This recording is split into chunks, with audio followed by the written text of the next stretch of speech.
আজ আমি আপনাদের সাথে আল্লাহর একটি নাম নিয়ে আলোচনা করব, যা কোরআনে বহুবার এসেছে, আর সেই নামটি হল আল আলিম, যিনি সব কিছু জানেন। আল্লাহ কোরআনে বারবার উল্লেখ করেছেন তিনি সব কিছু জানেন। আল্লাহু বিকুল্লি শাইইন আলিম। যে আয়াতটির উদাহরণ দিয়ে আমি আলোচনা শুরু করতে চাই তা হল কোরআনের ৬৪তম সূরা আত-তাগাবুনের একটি আয়াত। তিনি বলেন, ইয়ালামু মা ফিস সামাওয়াতি ওয়াল আরদ, নভমণ্ডল ও ভূমণ্ডলে যা আছে তিনি তা জানেন। ওয়া ইয়ালামু মা তুসিররুনা ওয়া মা তু'লিনুন, তিনি আরও জানেন তোমরা যা গোপন করো এবং যা প্রকাশ্যে করো। তাহলে আপনি যা সবার অগোচরে করেন আর যা সবার সম্মুখে করেন, আল্লাহ তার সবই জানেন। আল্লাহু আলিমুম বিযাতিস সুদূর। এছাড়াও আল্লাহ অন্তরের অবস্থা সম্পর্কেও সম্যক জ্ঞাত। মানুষের মনের মাঝে যা লুকিয়ে আছে তার প্রকৃতি এবং আসল অবস্থা সম্পর্কে আল্লাহ সব সময় পুরোপুরি জানেন। এটি অসাধারণ একটি আয়াত। নতুন শিক্ষার্থীদের উদ্দেশ্যে বলতে চাই, এই আয়াত থেকে স্পষ্টত যা বোঝা যায় তার বাইরে গিয়ে একটু চিন্তা করুন। আমরা জানি আল্লাহ সব কিছু জানেন। আমরা জানি আমাদের বাহ্যিক ব্যাপারগুলো আল্লাহ যেমন জানেন, তেমনি তিনি আমাদের গোপন ব্যাপারগুলো জানেন। আমরা জানি আল্লাহ ৭ আসমানের সব কিছু জানেন। চলুন এর থেকে কিছু দৃষ্টিকোণ থেকে চিন্তা করে দেখি আল্লাহ কিভাবে আমাদের নিকট তুলে ধরেন যে আল্লাহ যা জানেন তা কোনোদিনও কোনোভাবেই আমাদের পক্ষে জানা সম্ভব নয়। আল্লাহর নামের মর্ম উপলব্ধি করার একটি সর্বোত্তম পন্থা হল আমাদের নিজেদের সীমাবদ্ধতা বুঝতে পারা। তারপর তুলনা করলে বুঝতে পারব আল্লাহ আজ্জা জাল্লার ক্ষমতা কতটা ব্যাপক আর আমরা কতটা তুচ্ছ এবং অক্ষম বান্দা। চলুন ইতিহাসের জ্ঞান দিয়ে শুরু করা যাক। কখন কোন যুদ্ধ হয়েছে, কোন রাজা জয়লাভ করেছে, কোন জাতির উপর জয়লাভ করেছে, কোন জাতির উপর বিজয়ী হয়েছে, একটি রাজবংশ কত বছর শাসন করেছে, এই ধরনের তথ্য উপাত্ত ঐতিহাসিকরা লিপিবদ্ধ করে থাকেন। কিন্তু আল্লাহ যেভাবে কোরআনে বিভিন্ন ঘটনার তথ্য প্রদান করেছেন, একজন ঐতিহাসিকের পক্ষে কখনও সেভাবে কোনো ঘটনা লিপিবদ্ধ করা সম্ভব নয়। যেমন কথা বলার পূর্বে ফেরাউনের মনের অবস্থা কী ছিল, আল্লাহ শুধু আমাদেরকে ঘটনার বর্ণনাই দেন না, বরং তিনি আমাদেরকে তার অন্তরের অবস্থার কথাও জানিয়েছেন। ওয়ানুরিয়া ফিরআউনা ওয়া হামানা ওয়া জুনুদাহুমা মিনহুম মা কানু ইয়াহযারুন। আর ফেরাউন, হামান ও তাদের সৈন্যবাহিনীকে দেখিয়ে দিতে যা তারা তাদের থেকে ভয় করত। কে জানতো ফেরাউন ভীতু ছিল? কোনো ঐতিহাসিক জানতো তার অনুভূতির কথা? কিন্তু আল্লাহ আজ্জা ওয়া জাল্লা সেটাই কোরআনে বিবৃত করেছেন। একবার চিন্তা করে দেখুন কিভাবে আল্লাহ আজ্জা ওয়া জাল্লা ইব্রাহিম আলাইহিসসালামের দোয়ার বর্ণনা দিয়েছেন। আশেপাশে কেউ ছিল না। ইব্রাহিম আলাইহিসসালাম একাই মরুভূমিতে পথ চলছিলেন এবং আল্লাহর কাছে দোয়া করছিলেন। কোনো ঐতিহাসিক সেখানে ছিল না, অন্য কোনো মানুষ ছিল না যে এই ঘটনা লিপিবদ্ধ করবে। হাজার হাজার বছর পরে আমরা হুবহু জানি আল্লাহ এবং ইব্রাহিম আলাইহিসসালামের মাঝে কোন ধরনের কথোপকথন হয়েছিল। আল্লাহ ঠিক এমনভাবে ইতিহাস জানেন যেভাবে আমাদের পক্ষে কোনোদিন জানা সম্ভব হবে না। ইতিহাসের কোনো বইতে যার কোনো উল্লেখ পাবেন না। কোনো সময় মানুষ কোরআনের সমালোচনা করে বলে কোরআনে কোনো সন-তারিখ নেই, ইতিহাস বলার ভৌগোলিক অঞ্চলের কোনো উল্লেখ নেই, শুধু কিছু ঘটনার বর্ণনা আছে। কিন্তু আল্লাহ এমন ধরনের ইতিহাস বর্ণনা করেন মানবজাতির পক্ষে যা কোনোদিন জানা সম্ভব নয়। আর মানুষেরা নিজেরা যা খুঁজে বের করতে পারবে আল্লাহ তার বর্ণনা প্রদান করেন না। ওয়া ইউআল্লিমুকুম মা লাম তাকুনু তা'লামুন, তোমাদের শিক্ষা দেবেন এমন বিষয় যা কখনো তোমরা জানতে না। এগুলো হলো ইতিহাসের কয়েকটি উদাহরণ মাত্র। এই ব্যাপারটা নিয়ে একবার চিন্তা করে দেখুন। আমাদের পক্ষে কোনোদিন জানা সম্ভব ছিল না যে 7টি আকাশ রয়েছে। আমরা এমনকি জানি না প্রথম আকাশ কোথায় গিয়ে শেষ হয়েছে। আল্লাহ বলেন, ওয়ালাকাদ যায়্যানাস সামাআদ দুনিয়া বিমাসাবিহ, আমি সর্বনিম্ন আকাশকে নক্ষত্র দ্বারা সুসজ্জিত করেছি। সর্বনিম্ন আকাশকে তিনি তারকারাজি দ্বারা সুসজ্জিত করেছেন। বর্তমানে আমাদের কাছে যত ধরনের টেলিস্কোপ আছে, যত ধরনের টেকনোলজি আছে, যত কিছুর মাধ্যমে আমরা এখন বিলিয়ন বিলিয়ন আলোকবর্ষ দূরের জিনিস সম্পর্কে জানতে পারছি, আমরা তো সর্বত্র তারকারাজি দেখতে পাচ্ছি। তাহলে এই সংজ্ঞা অনুযায়ী আমরা আসলে যা দেখছি, ইউনিভার্সের যত গহীনেই তাকাই না কেন, এই সব কিছু আসলে প্রথম আকাশের অংশ। আর আল্লাহ আমাদের বলছেন 7টি আকাশ রয়েছে। আল্লাহ কোরআনে আমাদের যে তথ্য জানিয়েছেন, মানুষের পক্ষে এটা কোনোদিনও জানা সম্ভব হতো না। কোনো মানুষ জানে না যে আমাদের মৃত্যুর পর কি হবে। আমি আর আপনি কিভাবে জানবো আমাদের শরীরের কি হবে, কোন ধরনের প্রশ্নের সম্মুখীন হব, পুনরুত্থান দিবসে কি হবে, বিচার দিবসের প্রকৃতি কেমন হবে, কোন কোন প্রশ্ন করা হবে, আমাদেরকে কেমন দেখাবে, আমাদের শেষ ঠিকানা কোথায় হবে, ঘটনাগুলো একের পর এক কিভাবে সংঘটিত হবে, জান্নাত দেখতে কেমন, জান্নাত কাকে বলে, এর বর্ণনা কেমন, কোন ধরনের মানুষ এতে বসবাস করবে, তারা কোন ধরনের কথাবার্তা বলবে। আবারও বলছি, ঐতিহাসিকদের এবং মানবজাতির অতীত কোনো ঘটনার জ্ঞান থাকতে পারে এবং বর্তমানের জ্ঞান থাকতে পারে, কিন্তু আল্লাহর এমনকি ভবিষ্যতেরও জ্ঞান রয়েছে। সুদূর ভবিষ্যতে জান্নাতের মানুষদের মাঝে কোন ধরনের কথোপকথন হবে সেটাও আল্লাহ ইতিমধ্যে জানেন। আর আল্লাহ আমাদেরকে তা এমনভাবে বলেছেন যেন ইতিমধ্যে সেটা ঘটে গিয়েছে। বুঝতে পেরেছেন? ওয়াকানা ওয়াদাম মাফউলা, এ ওয়াদা তো পূর্ণ হওয়ারই কথা ছিল। আল্লাহ যে কত বেশি জানেন এটি শুধু তার একটা ইঙ্গিত মাত্র। আমরা কেমন করে ফেরেশতাদের কথা জানতাম? আমি আপনি কিভাবে জানতাম? ওয়ায়ুরসিলু আলাইকুম হাফাজা, তিনি প্রেরণ করেন তোমাদের কাছে রক্ষণাবেক্ষণকারী। কিভাবে আমরা জানতাম যে 2 কাঁধের ফেরেশতারা আমাদের সকল কর্ম লিপিবদ্ধ করেছেন? কিরামান কাতিবিন, সম্মানিত লেখকবৃন্দ। আমরা কিভাবে জানতাম যে আল্লাহর কাছে ক্ষমা চাওয়ার মাধ্যমে আমার আপনার রিজিকের দরজা খুলে যায়? ইস্তাগফিরু রাব্বাকুম ইন্নাহু কানা গফফারা ইউরসিলিস সামাআ আলাইকুম মিদরারা। আমরা কোনোদিনও জানতাম না শুধু আল্লাহর দিকে ফিরলে, তার নিকট ক্ষমা চাইলে আপনি নতুন চাকরি পাবেন। এর ফলে আপনার বাচ্চার স্বাস্থ্য ভালো হয়ে যাবে। এটা আপনার জীবনের এমন সব সমস্যার সমাধান করে দিবে আগে যার কোনো সমাধান খুঁজে পাওয়া যাচ্ছিল না। আর আল্লাহ এটাই বলছেন, ওয়ায়ুমদিদকুম বি আমওয়ালিন ওয়া বানিন ওয়ায়াজআল লাকুম জান্নাতিন ওয়ায়াজআল লাকুম আনহারা। আমাদের পক্ষে কোনোভাবে এই জ্ঞান অর্জন করা সম্ভব ছিল না। কোনো বিজ্ঞান, কোনো রিসার্চ, কোনো ল্যাবরেটরি এটা আবিষ্কার করতে পারত না। এই জ্ঞান একমাত্র আল্লাহর কাছ থেকে আসা সম্ভব। অবশ্যই সব রহস্যের সবচেয়ে বড় রহস্য, আমরা কিভাবে জানতাম কে আল্লাহ, তিনি কোন ধরনের প্রভু, কোন ধরনের রব, তিনি আপনার আমার সাথে কোন ধরনের সম্পর্ক চান। আমরা কোনোদিন জানতাম না। মানুষ বুঝতে পারত যে একজন রব আছেন, কিন্তু তিনি আসলে কেমন, তিনি কি পছন্দ করেন আর কি অপছন্দ করেন, তিনি আমার কাছ থেকে কি চান, আমরা নিজেরা এই ব্যাপারগুলো কোনোদিন জানতাম না যদি আল্লাহ আমাদের না শেখাতেন। এই আলোচনার হাত ধরে সমীকরণের পরবর্তী অংশটির উপর আলোকপাত করতে চাই। আশা করছি কয়েকটি উপমার মাধ্যমে আমি বিষয়টি আমার এবং আপনাদের সবার নিকট পরিষ্কার করে তুলে ধরতে পারব। আপনার যদি কখনো শারীরিক অসুস্থতা দেখা দেয়, যেমন সর্দি কাশি বা জ্বর হয়, তখন ডাক্তারের কাছে যান। আর ডাক্তার অবশ্যই মানুষের শরীর সম্পর্কে জানেন, চিকিৎসা জানেন। তিনি আপনার শরীর পরীক্ষা নিরীক্ষা করে বলেন আপনি অমুক রোগে আক্রান্ত। তিনি শরীর চেক করে বলেন আমার মনে হয় আপনার ব্যাকটেরিয়াল ইনফেকশন হয়েছে, বা আপনার শরীরে অমুক ভাইরাস আছে বা অ্যালার্জি আছে, যাই বলুক না কেন। এমনকি হতে পারে ডাক্তার যে চিকিৎসা আপনাকে দিয়েছে তা ভুল। আমরা সবাই জানি এমনটা ঘটে অহরহ। তিনি হয়তো আপনার অন্য সমস্যাগুলো চেক করেননি, লিভার পরীক্ষা করে দেখেননি। তিনি শুধু আপনার হার্ট রেট বা অন্য কিছু পরীক্ষা করে দেখেছেন। তাই তিনি ধরতে পারেননি যে সমস্যাটা আসলে অন্য জায়গায় ছিল। তাহলে আমরা অনেক সময় কোনো বিষয়ের একটি দিকের প্রতি মনোযোগ দেই, কিন্তু জানি না যে একই সময়ে অন্য আরও অনেক কিছু ঘটছে যা এর সাথে সম্পর্কযুক্ত। মেডিকেলের জগৎ থেকে আরেকটি উদাহরণ দিচ্ছি। যদিও আমি দূরতমভাবেও চিকিৎসা পেশার সাথে জড়িত নই, শুধু একটি উদাহরণ দিচ্ছি মাত্র। কারো হয়তো হার্টের সমস্যা বা ব্লাড প্রেশারের সমস্যা দেখা দিতে পারে, কিন্তু তাদের উপদেশ দেওয়া হয় খাদ্যাভ্যাস পরিবর্তন করার জন্য, বা কোনো প্রসিডিউর সম্পর্কে উপদেশ দেওয়া হয়। হতে পারে এই সমস্যার অন্যতম মূল কারণ বাসায় প্রচুর প্রেসারে থাকতে হয় বা অনেক ঝগড়াঝাটি হয়, এজন্য প্রচুর চাপের কারণে, উদ্বেগ উৎকণ্ঠার কারণে ব্লাড প্রেশার এবং হার্ট রেটের স্বাভাবিকতা ক্ষুণ্ণ হচ্ছে। সুতরাং মনস্তাত্ত্বিক কিছু হয়তো ঘটছে যা শারীরিক সমস্যা তৈরি করছে। তাহলে দেখা যাচ্ছে রোগ নির্ণয়ের জন্য মাঝে মাঝে আমরা শুধু একটি দিকের প্রতি নজর দিয়ে থাকি, আমরা সকল দিকে দৃষ্টি প্রদান করি না। চলুন মেডিকেলের জগৎ থেকে বাইরে চিন্তা করি। হয়তো আপনি কারো কাছে গেলেন কিছু উপদেশ নেওয়ার জন্য, অথবা কেউ আপনাকে উপদেশ দিল, সে আপনার দিকে তাকিয়ে বলল আমার মনে হয় তুমি সমস্যায় আছো, চলো তোমাকে কিছু উপদেশ প্রদান করি। আর আপনি মনে মনে ভাবছেন ভাই তুমি আমাকে উপদেশ দিচ্ছ, কিন্তু তুমি তো সত্যিকার অর্থে আমাকে চিনো না, তুমি তো গোটা পরিস্থিতির কথা জানো না। আরও যে কত কিছু আমার জীবনে ঘটছে তার সম্পর্কে তো তোমার কোনো ধারণাই নেই। তুমি তো পুরো সমস্যাটার কথা জানো না, তোমার কাছে এমনকি সম্পূর্ণ চিত্রটাও নেই। আর আপনি যদি তাকে পুরো সমস্যাটার কথা বলেনও, কেউ উপদেশ দেওয়ার পূর্বে কখনো কখনো আপনি হয়তো তার কাছে সম্পূর্ণ সমস্যাটা খুলে বলেন, এমনকি সে আপনার কাছ থেকে পুরো ব্যাপারটা শোনার পরেও আপনি যেভাবে যান সেভাবে সে হয়তো বুঝেনি। তারপর সে আপনাকে উপদেশ দিলে আপনি বলেন আমার মনে হয় তুমি এখনও ভালোভাবে উপলব্ধি করতে পারোনি। বুঝতে পারছেন?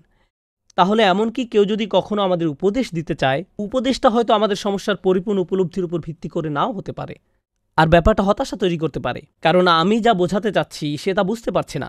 এর আরেকটা উদাহরণ হলো, এমনকি আমাদের নিজেদের ক্ষেত্রেও যদি কোনো সমস্যায় পড়েন, আপনার বুদ্ধি হয়তো নির্দিষ্ট কিছু উপায় অবলম্বন করে সমস্যা থেকে মুক্তির একটা পথ বাতলে দেয়। আপনি নিজেকে বলেন আমাকে অমুক অমুক কাজটি করতে হবে। নিজেকে যে উপদেশই দেন না কেন, যেহেতু আপনি ক্লান্ত, উদ্বিগ্ন, রাগান্বিত এবং অন্য আরও হতাশাও রয়েছে, ঠিক এমন মুহূর্তে নিজেকে এক ধরনের উপদেশ প্রদান করেন। কিন্তু যদি ঠান্ডা মাথায় চিন্তা করতেন, তাহলে হয়তো নিজেকে সম্পূর্ণ ভিন্ন উপদেশ দিতেন, অথবা যদি নিজেকে একটু চিন্তা করার সুযোগ দিতেন, তাহলে হয়তো এমন অনেক বিষয় বিবেচনায় নিতেন যা তখন নেননি। অন্য কথায়, আমরা যখন নিজেদেরকে কোনো সমাধানের পথ বাতলে দেই, এমনকি আমরা যখন নিজেদেরকে কোনো উপদেশ দেই, সেটাও হয় পক্ষপাতদুষ্ট। আমরা এমনকি নিজেদেরকেও সম্পূর্ণ নিরপেক্ষ উপদেশ প্রদান করতে পারি না। আমরা এমনকি এই কাজের যোগ্যও নই। বন্ধু বা পরিবারের কোনো সদস্য আপনাকে আংশিক উপদেশ দিতে পারেন, আপনি নিজেকে আংশিক উপদেশ দিতে পারেন। যে কারণে আমি এই সমস্ত উদাহরণ আপনাদের নিকট তুলে ধরছি তা হলো, যখন আল্লাহ বলছেন তিনি সব কিছু জানেন, তিনি আমাদেরকে উপদেশ প্রদান করেন, কদ জাআতকুম মাউইযাতুম মির রাব্বিকুম, তোমাদের নিকট তোমাদের রবের পক্ষ থেকে উপদেশ বাণী এসেছে। আল্লাহ তার নিজের সম্পর্কে বলছেন, ওয়া ইউআল্লিমুকুমুল্লাহ, আল্লাহ তোমাদের শিক্ষা দিচ্ছেন, আল্লাহু বিকুল্লি শাইইন আলিম, আর আল্লাহ সব কিছু জানেন, আল্লাহ সব কিছু সম্পর্কে জ্ঞাত। এর মানে কি জানেন? এর মানে হলো তিনি আপনার অবস্থা সম্পূর্ণরূপে জানেন। এমনকি আমরা নিজেদের অবস্থা নিজেরা যতটুকু বুঝি, তিনি তার চেয়েও ভালো জানেন। তিনি জানেন আমাদের সমস্যাগুলো, আমাদের অনুভূতিগুলো, আমাদের ভাবনাগুলো, যে ভাবনাগুলো আমরা প্রকাশ করছি আর যে ভাবনাগুলো আমাদের মাথায় গোপনে চলছে। আপনার স্বামী বা স্ত্রী, ছেলে বা মেয়ে এসে জিজ্ঞেস করে, কি হয়েছে তোমার? কিছুই না। যদিও অনেক কিছু মাথায় ঘুরছে, কিন্তু আপনি বলছেন কিছুই না, কারণ আপনি জানেন তারা এটা সহ্য করতে পারবে না। কিন্তু আল্লাহ জানেন কিছুই না মানে অনেক কিছু। তিনি একেবারে সঠিকভাবে জানেন কোন ধরনের দুশ্চিন্তায় আপনি ভুগছেন, আর এই সব কিছু পরিপূর্ণরূপে জেনেই তিনি আপনাকে উপদেশ দিয়ে থাকেন। অনেক সময় আমরা এরকম অন্যায্য চিন্তা করি যে কোরআন এসেছে শুধু আমাদের ধর্মীয় উপদেশ দিতে। একজন ডাক্তার যেমন মেডিকেল উপদেশ দিয়ে থাকেন, একজন মেকানিক যেমন গাড়ির বিষয়ে উপদেশ দিয়ে থাকেন, অ্যাকাউন্টেন্ট যেমন ফাইন্যান্সিয়াল উপদেশ দিয়ে থাকেন, তেমনি কোরআন আমাদের ধর্মীয় উপদেশ প্রদান করে। কিন্তু আল্লাহ তো শুধু ধর্মীয় ক্ষেত্রে সীমাবদ্ধ নন। আল্লাহর জ্ঞান আপনার আমার জীবনের সব কিছুতে পরিব্যাপ্ত হয়ে আছে। আপনার ভিতরে যা কিছু হচ্ছে, শারীরিকভাবে যা আপনার জন্য সর্বোত্তম, অর্থনৈতিকভাবে যা আপনার জন্য সর্বোত্তম, যা কিছু সামাজিকভাবে, আবেগের দিক থেকে, মনস্তাত্ত্বিক দিক থেকে, আধ্যাত্মিক দিক থেকে, স্বাস্থ্যগত দিক থেকে আপনার জন্য সর্বোত্তম, আল্লাহ তার সব কিছুই জানেন। কারণ এই সব কিছু আল্লাহই করছেন। তিনি আমাকে আপনাকে সৃষ্টি করেছেন। আলা ইয়ালামু মান খালাক, যিনি সৃষ্টি করেছেন তিনি কি জানেন না? আমাদেরকে সম্পূর্ণরূপে জেনেই তিনি আমাদের উপদেশ দিয়ে থাকেন। তাই এই উপদেশ শুধু এক দৃষ্টিকোণ থেকে নয়, শুধু একপক্ষীয় নয়। মানুষ সাধারণত এক দৃষ্টিকোণ থেকে বিষয়সমূহ দেখে, আর আল্লাহ সকল দৃষ্টিকোণ থেকে দেখেন। আল্লাহ সকল দৃষ্টিকোণ থেকে দেখেন। এজন্যই আল্লাহ বলেন, লা ইউদরিকুহুল আবসার, চোখসমূহ তাকে আয়ত্ত করতে পারে না, আর তিনি চোখগুলোকে আয়ত্ত করতে পারেন। তিনি সকল দৃষ্টি নাগালে রাখেন, সকল দৃষ্টিভঙ্গি তার নাগালে। তো এমন নয় যে আল্লাহ আপনার দৃষ্টিভঙ্গি বিবেচনায় নেননি। কখনো কখনো মানুষ আল্লাহর বই থেকে কোনো উপদেশ শুনে, অথবা আপনি নিজেই আল্লাহর বইয়ের কোনো উপদেশ নিয়ে চিন্তাভাবনা করে বলেন, হ্যাঁ, এটা একটা ভালো ধর্মীয় বক্তব্য, কিন্তু আমার পরিস্থিতি স্পেশাল, এই উপদেশ আমার জন্য প্রযোজ্য নয়। কেননা মানুষ তো আর আমার অবস্থা পুরোপুরি জানে না। অন্য একজন হয়তো আপনার পরিস্থিতির বিষয়ে পুরোপুরি অবগত নয়। আল্লাহ নিশ্চিতভাবেই জানেন। আর আল্লাহ এই উপদেশ গ্রন্থ মানবজাতিকে দিয়েছেন প্রত্যেকটা মানুষ সম্পর্কে জেনে, তাদের সকল সমস্যা, তাদের সকল প্রয়োজনের কথা একত্রে জেনেই। ইনিই হলেন আল্লাহ। আল্লাহু আলিমুন হাকিম, আল্লাহ জ্ঞানী এবং সুবিজ্ঞ। এই বইটি প্রজ্ঞাময়। আল আলিম নামের সাথে যুক্ত হয়ে আল্লাহর যে নামটি অনেকবার কোরআনে এসেছে তা হল আস-সামি'। তিনি শুনে থাকেন, তিনি শুনেন। আল্লাহু সামিউন আলিম, ইন্নাল্লাহা হুয়াস সামিউল আলিম। তিনি শুনেন এবং জানেন। মানবজাতি আল্লাহর কাছে কাঁদছে, নিজেরা একে অন্যের কাছে কাঁদছে, অন্যের কাছে নিজেদের সমস্যাগুলো বলছে, অথবা নিজেই নিজের সাথে কথা বলছে, আর আল্লাহ এর সব কিছুই শুনছেন, সব কিছু। আর এই সব কিছু বিবেচনায় নিয়েই তিনি আমাদেরকে কোরআন দিয়েছেন। এটি আমাদের প্রতি আল্লাহর দয়া, যখন তিনি বলছেন, তোমাদের রবের পক্ষ থেকে একটি উপদেশ এসেছে, ওয়াশিফাউল লিমা ফি সুদূর, এটা এসেছে তোমাদের বুকের ভেতরে যা আছে তার চিকিৎসা দিতে। কারণ তিনি জানেন আমাদের বুকের ভেতরে কি হচ্ছে, তিনি জানেন আমি কি অনুভব করছি, তিনি জানেন আমি কিসের মধ্য দিয়ে দিন পার করছি। ঠিক যেমন একজন ডাক্তার আপনাকে চিকিৎসা দিয়ে থাকেন, প্রেসক্রিপশন দিয়ে থাকেন, অনেক সময় যা মানতে ভালো লাগে না। আপনার যদি দাঁতের সমস্যা থাকে, কোনো ডাক্তার আপনাকে বলবে না যে আমার মনে হয় তুমি যথেষ্ট পরিমাণে চকলেট খাচ্ছ না, তোমার যা ভালো লাগে তাই করা উচিত। মাঝে মাঝে এমন চিকিৎসা দেওয়া হয় যা পালন করা অনেক কষ্টের। কখনো কখনো রুট ক্যানেল করতে হয়, ঠিক কিনা? কখনো কখনো আপনার জন্য সর্বোত্তম হলো সার্জারি করা, কখনো কখনো আপনাকে কষ্টকর অভিজ্ঞতার ভিতর দিয়ে যেতে হয়, কারণ আপনার জন্য এটি উত্তম। কখনো দেখা যায় কারো শরীরের কোনো একটি অঙ্গে ভয়ঙ্কর রকমের অসুখ হয়, আর তা শরীরের অন্যান্য অঙ্গেও ছড়িয়ে পড়েছে, তখন ওই অঙ্গ কেটে ফেলার পরামর্শ দেওয়া হয়। শরীরের কোনো একটি অঙ্গ হারিয়ে ফেলা অকল্পনীয় বেদনাদায়ক। আপনাকে তখন দুইটার যে কোনো একটা বেছে নিতে বলা হয়, হয় ওই অঙ্গ কেটে ফেলুন, অথবা ক্যান্সার সারা শরীরে ছড়িয়ে পড়বে।